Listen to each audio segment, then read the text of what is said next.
Bharatiya Janata party के नए राष्ट्रीय अध्यक्ष के ऐलान की घड़ियां खत्म होने वाली है। भाजपा का शीर्ष नेतृत्व संगठनात्मक चुनाव की प्रक्रिया को अंतिम रूप देने के लिए ताबड़तोड़ बैठकें कर रहा है। मिल रही जानकारी के मुताबिक भाजपा के राष्ट्रीय अध्यक्ष के चुनाव की प्रक्रिया 20 अप्रैल के बाद शुरू हो सकती है।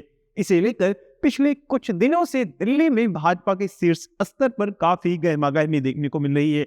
बुधवार को नई दिल्ली में प्रधानमंत्री नरेंद्र मोदी के आवास पर एक बड़ी बैठक हुई, जिसमें अमित शाह, राजनाथ सिंह और BL संतोष जैसे पार्टी और RSS के बड़े नेता शामिल हुए। बैठक में कर्नाटक, उत्तर प्रदेश, पश्चिम बंगाल और मध्य प्रदेश जैसे राज्यों के अध्यक्षों के नामों पर चर्चा की गई। अगले 2-3 दिनों में करीब आधा दर्जन राज्यों के अध्यक्षों की घोषणा हो सकती है। इसके बाद राष्ट्रीय अध्यक्ष की चुनाव की प्रक्रिया 20 अप्रैल के बाद कभी भी शुरू हो सकती है। नमस्कार, मैं हूं मोहित त्रिपाठी और आप देख रहे हैं यूपी सिटी लाइव। आपको बता दें कि JP नड्डा जनवरी 2020 से ही भाजपा के राष्ट्रीय अध्यक्ष के रूप में काम कर रहे हैं। पार्टी संविधान के मुताबिक उनका कार्यकाल जनवरी 2023 में खत्म हो गया था, लेकिन लोकसभा चुनाव समेत कई बड़े चुनावों के मद्देनजर उनका कार्यकाल आगे बढ़ा दिया गया था। बता दें कि भाजपा के राष्ट्रीय अध्यक्ष का चुनाव जनवरी में होना था, लेकिन अप्रैल का महीना भी बीतने वाला है, पर अब तक राष्ट्रीय अध्यक्ष का चुनाव नहीं हो पाया है। अब सवाल उठता है कि खुद को सबसे बड़ी पार्टी बताने वाली भाजपा अपने राष्ट्रीय अध्यक्ष का चुनाव क्यों नहीं कर पा रही है। तो सियासी विश्लेषक इसके 3 प्रमुख कारण गिनवा रहे हैं।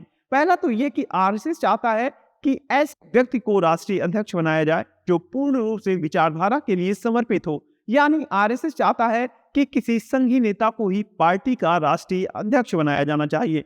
दूसरा जो प्रमुख कारण है वह यह है कि भाजपा विपक्षी नैरेटिव की काट खोज रही है। दरअसल जो भी इस बार भाजपा का राष्ट्रीय अध्यक्ष बनेगा, उसी के नेतृत्व में 2029 का लोकसभा चुनाव और 2027 का उत्तर प्रदेश का विधानसभा चुनाव लड़ा जाएगा।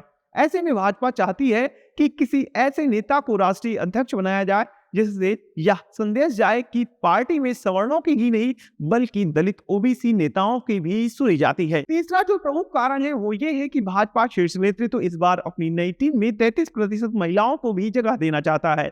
इस बार संसदीय बोर्ड और केंद्रीय चुनाव समिति में महिलाओं का प्रतिनिधित्व बढ़ा हुआ मिलेगा। पार्टी के विभिन्न संगठनों में भी महिला भागीदारी बढ़ेगी। यह भी एक बड़ा कारण है कि नए राष्ट्रीय अध्यक्ष के चुनाव में देरी हो रही है। अब हम आपको उन नामों के बारे में बताते हैं जो कि राष्ट्रीय अध्यक्ष बनने की रेस में सबसे आगे दिखाई दे रहे हैं। पहला नाम है संजय जोशी का। RSS संजय जोशी को ही भाजपा के राष्ट्रीय अध्यक्ष की गद्दी पर बैठा हुआ देखना चाहता है।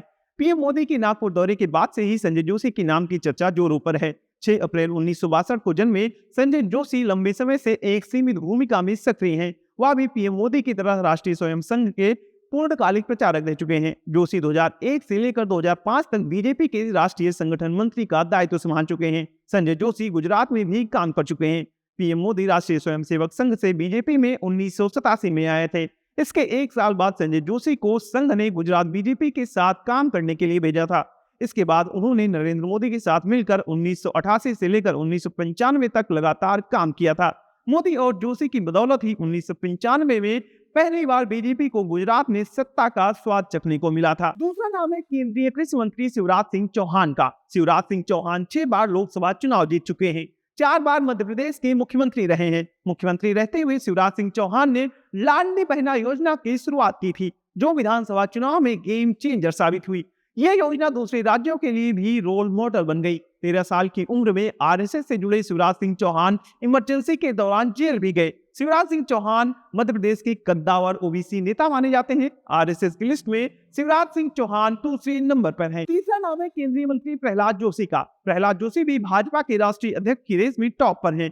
कर्नाटक की धारवाड़ लोकसभा सीट से सांसद चुने गए प्रहलाद जोशी अभी मोदी सरकार में consumer affairs, food and public distribution और रिन्यूएबल एनर्जी मंत्री हैं। प्रहलाद जोशी RSS से होते हुए भाजपा सरकार में इतने बड़े मंत्री पद तक पहुंचे हैं। चौथा बड़ा नाम BJP के संगठन महासचिव BL संतोष का है। BL संतोष भी कर्नाटक से आते हैं और RSS के प्रचारक रहे हैं। भारतीय जनता पार्टी में यह पद संगठन और संघ की कड़ी क्या काम करता है। BL संतोष 1993 से RSS के प्रचारक हैं और पूरी तरह से संघ के कार्य से जुड़े रहे हैं। पांचवा नाम केंद्रीय मंत्री धर्मेंद्र प्रधान का है। धर्मेंद्र प्रधान मोदी सरकार में शिक्षा मंत्री हैं और मोदी शाह की टीम के सबसे भरोसेमंद सदस्यों में से एक हैं। वह उड़ीसा के एक बड़े OBC नेता माने जाते हैं। अगर भाजपा धर्मेंद्र प्रधान को राष्ट्रीय अध्यक्ष बनाती है तो यह कई मायनों में पार्टी के लिए फायदेमंद होगा। प्रधान के राजनीतिक अनुभव की बात करें तो प्रधान के पास 40 साल का राजनीतिक अनुभव है। धर्मेंद्र प्रधान 14 साल की उम्र में ही एबीवीपी से जुड़ गए थे और 2010 में बीजेपी के राष्ट्रीय महासचिव बने थे। संगठन में इनकी पकड़ काफी मजबूत मानी जाती है। छठा नाम केंद्रीय मंत्री भूपेंद्र यादव का है। भूपेंद्र यादव राजस्थान की अलवर लोकसभा सीट से सांसद हैं। वह मोदी सरकार में अभी पर्यावरण, वन एवं जलवायु परिवर्तन मंत्रालय संभाल रहे हैं। धर्मेंद्र प्रधान की तरह भूपेंद्र यादव भी बीजेपी के धुरंधर रणनीतिकारों में शामिल रहे हैं और पार्टी के लिए चुनाव जितवाने वाली मशीन की तरह काम करते आ रहे हैं। संघ का बैकग्राउंड और बेहतरीन संगठन क्षमता की वजह से बीजेपी के नए राष्ट्रीय अध्यक्ष के तौर पर इनका नाम भी काफी चर्चा में रहा है। सातवां नाम बीजेपी के पूर्व राष्ट्रीय महासचिव सीटी रवि का सामने आ रहा है। सीटी रवि कर्नाटक में भारतीय जनता पार्टी के एक बड़े नेता है। वे चिकमंगलूर विधानसभा सीट से 4 बार एमएलए रह चुके हैं। रवि अपनी आक्रामक राजनीति के लिए जाने जाते हैं।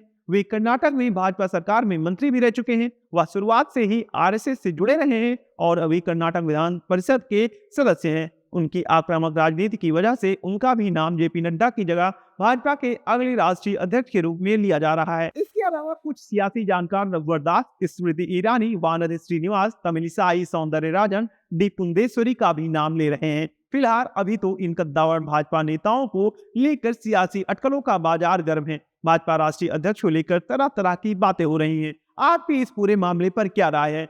कौन होगा भाजपा का नया राष्ट्रीय अध्यक्ष? कमेंट बॉक्स में जरूर बताएं। अगर आपको वीडियो पसंद आया हो तो वीडियो को लाइक करें, शेयर करें, साथ ही यूपी सिटी लाइव को सब्सक्राइब करना ना भूलें। नमस्कार।